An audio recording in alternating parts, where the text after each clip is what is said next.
O grande problema que a gente tem quando você vai se comunicar depois de um comunicador é que você morre de vergonha. A gente está acostumado com aulas científicas, onde a gente acha até que é razoável, mas depois de ver isso, eu acho que eu vou abdicar da minha carreira, porque nunca mais eu vou querer dar aula. Realmente isso aqui mostra que nós somos vergonhosos, realmente. Obrigado, Gil. Eu tenho uma comunicação a fazer muito rápida. O Cime, ele não vai poder estar presente hoje, ele teve um problema de saúde pessoal, e eu vou ter o desprazer de vocês, eu vou substituí-lo rapidamente, eu vou fazer uma pequena introdução do que nós vamos comentar no dia de hoje. Seria possível colocar a minha apresentação pobre depois disso?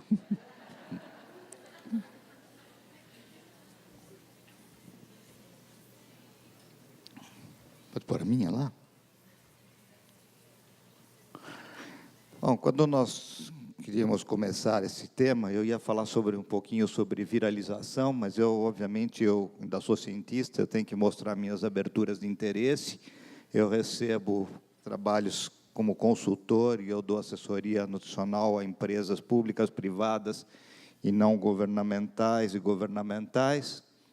E a viralização é um conteúdo, teoricamente, da internet, veio de vírus, né, que é uma epidemia de usuários compartilhando o mesmo assunto, e é um termo que designa a ação de que algo se replique rapidamente da mesma forma que um vírus. Então, ele ganha uma repercussão que é inesperada ou não, mas, de qualquer forma, todas as redes sociais estão difundindo essa informação. E, usualmente, a gente replica coisas que vêm do desejo, da emoção, da raiva, do medo, da superação, emoção, alguma coisa que é divertida, engraçada. E para toda ação nós temos, obviamente, uma reação, e nós gostamos hoje de compartilhar. E nós compartilhamos qualquer coisa. Infelizmente, nós nem nos preocupamos em saber se a coisa é adequada ou não, mas nós gostamos de dar likes, nós gostamos de curtir de uma forma positiva ou negativa, mas nós replicamos qualquer coisa mesmo sem ter comprovação. Do ponto de vista de saúde, por exemplo, uma médica que se comportou mal e alguém gravou, nós nem sabemos se realmente é verdade que ela se comportou mal, se ela estava reagindo a uma agressão do próprio paciente, mas, de qualquer forma, a gente replica em minutos mais de 70 mil vezes, e em 1 minuto 3 mil pessoas compartilharam a informação sem nenhuma comprovação. Normalmente nós comprovamos e compartilhamos qualquer coisa visual, coisas que sejam legais, que tenham um conteúdo impactante, coisas exclusivas, que nós achamos que sejam exclusivas, o que é engraçado, qualquer desafio, campanhas, histórias, conteúdos que causam emoção, dicas sobre qualquer coisa do Brasil, positiva ou negativa, e qualquer pessoa compartilha o que outras pessoas estão compartilhando, porque como é que eu vou ficar sem ter uma informação que alguns já tiveram? De qualquer forma, a gente sabe que toda vez que eu quero compartilhar alguma coisa, a gente aprende que se eu tenho foto é melhor do que se eu só tenho texto, mesmo que o meu texto seja maravilhoso. Se eu tiver vídeo, o vídeo é melhor do que uma foto. Qualquer coisa pode ser compartilhada, mas sempre, se possível, alguma coisa que é nova. Infelizmente, nós temos o hábito de compartilhar como se fosse realmente novo, uma coisa que provavelmente já foi postado, provavelmente há 10, 15 anos atrás, mas como apareceu na minha rede, eu nunca tinha visto, eu acho que é novo, e eu recompartilho, e uma coisa boa ou uma coisa ruim tende a entrar em looping e a gente começa a ter complicações. Usualmente, os veículos que nós temos para compartilhar são múltiplos, nós vamos discutir isso nesses 2 dias. Nós temos os vídeos, os videoblogs, os memes, os textos, jogos em flash, hot sites, os blogs, que nós vamos discutir bastante aqui, e cada dia aparece uma rede nova, uma forma nova de comunicar-nos, e que é bastante complexa, porque eu vou querer usar quase sempre alguma coisa nova, ou não, nós vamos ver alguma coisa nesse momento. Nós utilizamos bastante coisas que há muito tempo pareciam uma coisa extremamente complexa. Por exemplo, eu me lembro dos primeiros vídeos de televisão, quando alguém mostrava um sinalzinho no computador: ah, você tem e-mail. Nossa, que legal, eu tenho um e-mail. Hoje eu falo assim, pelo amor de Deus, não ponham e-mails para mim, porque eu tenho 1 bilhão de e-mails por dia, bons ou ruins, complexos ou não. Eu tenho um monte de SMS, gracinhas ou não gracinhas, urgentes ou não urgentes, e eu não sei mais separar o que é legal, o que não é, porque pode ser uma mensagem de vida e morte, mas pode ser um colega meu de turma que está compartilhando uma piada do século retrasado. E pode ser que seja uma coisa muito importante, e pode ser que não, e eu acabei de ver no meu prédio, que hoje o meu prédio resolveu abrir uma rede de SMS, e eu fiquei pensando, imagina esse bando de gente ficando comentando que o portão está quebrado. E é uma coisa bastante complexa. Mas, de qualquer forma, nós sabemos que uma enorme parte da nossa população usa a internet, representa mais ou menos mais de 100 milhões de internautas, e isso é uma coisa que é complexa. E a gente tem uma condição múltipla de utilização, todos vocês já utilizaram um monte de mídias, a gente curte café, eu bebo café no Twitter, eu fico usando no YouTube, me assista me fazendo café, no LinkedIn eu sou bom bebendo café, no Snapchat eu estou mostrando aqui que eu estou bebendo meu café, e assim por diante, no Pinterest, no Digg, qualquer outro dos motivos que a gente tem. De qualquer forma, ainda hoje nós vemos que o celular e os smartphones são os meios mais comuns.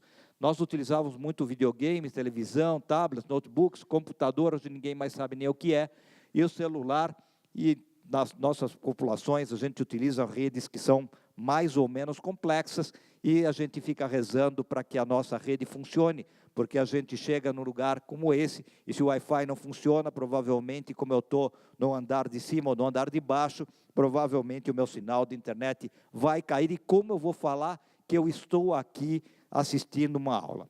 Então, de qualquer forma, nós utilizamos uma série enorme de redes, que todos vocês conhecem, hoje é o Face, amanhã provavelmente vai ser alguma outra coisa específica. Eu acredito que muitos de vocês que são moleques nem sequer conheceram o Orkut, mas de qualquer forma, eu cheguei a trabalhar com uma rede francesa de videochat, que provavelmente a gente usava, colocava uma fita cassete, e a gente ligava essa fita cassete, e aí eu me conectava a uma coisa que provavelmente fazia shhh, e que provavelmente dizia que eu estava conectado. E aquilo eu conseguia mandar uma mensagem para alguém. E a gente usava isso para a saúde, mas usava obviamente para fofoca, para bate-papo, etc, etc. E a gente queria compartilhar uma coisa que muitas pessoas do marketing conhecem melhor do que eu, mas eu gosto muito dessa curva de Rogers. O objetivo de grande parte das inovações é que elas sejam adotadas pelo maior número de pessoas o mais rápido possível. A teoria da difusão de inovações diz que, em qualquer comunidade, existem 5 tipos diferentes de pessoas ou perfis de grupos. Esses grupos podem ser classificados pelo tempo que levam para aderir a uma determinada inovação ou um novo comportamento. Para identificar quais grupos já adotaram a inovação e para quais segmentos devem ser dirigidos novos esforços de marketing, os pesquisadores de marketing avaliam o percentual de pessoas em uma comunidade que adotaram a inovação em diferentes etapas. Isso permite aos analistas medir a taxa de adoção, ou o tempo que demora para a difusão da inovação passar de 0 a 100% da comunidade. O que os pesquisadores descobriram é que, para qualquer inovação, o gráfico da taxa de adoção se assemelha a uma curva em S, com um início plano, um meio íngreme e um final novamente plano. Vejamos como isso acontece. Sabemos que um pequeno e seleto grupo de pessoas, denominado inovadores, ficará sabendo sobre um produto inovador, tal como uma prancha voadora, logo após a sua apresentação ao mercado. Como são pessoas dispostas a assumir riscos, os inovadores irão testar essa inovação tão logo tomem conhecimento do produto. O próximo grupo a adotar a inovação, chamado adotantes iniciais, também representa um percentual pequeno da comunidade.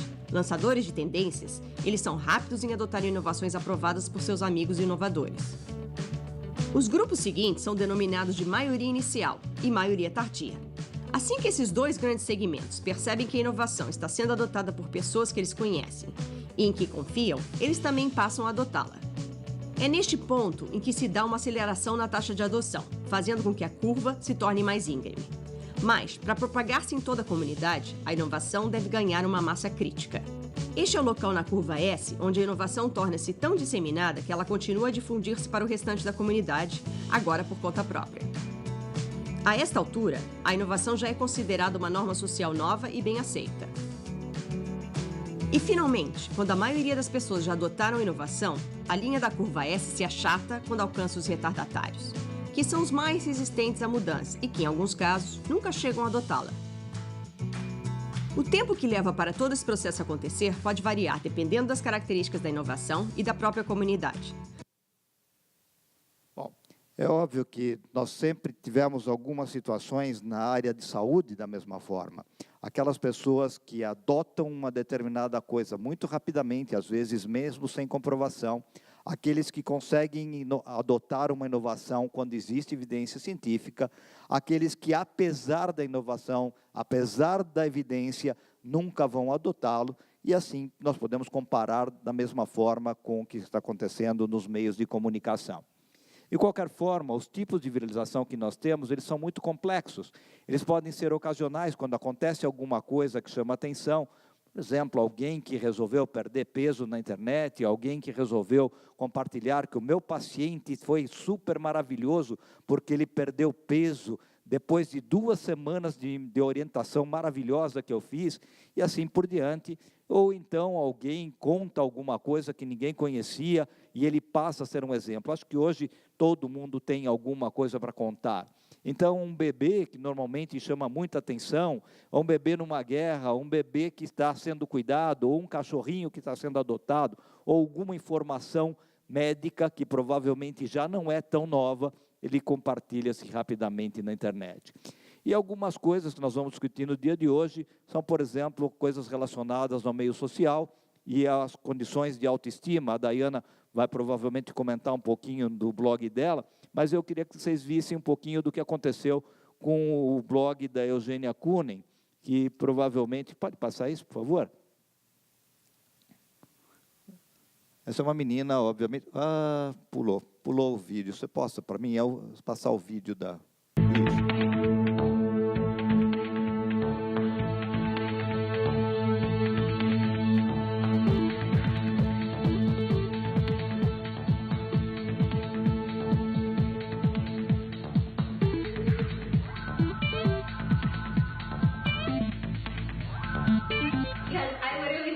Try to badly affect anyone or to be a negative impact in any way.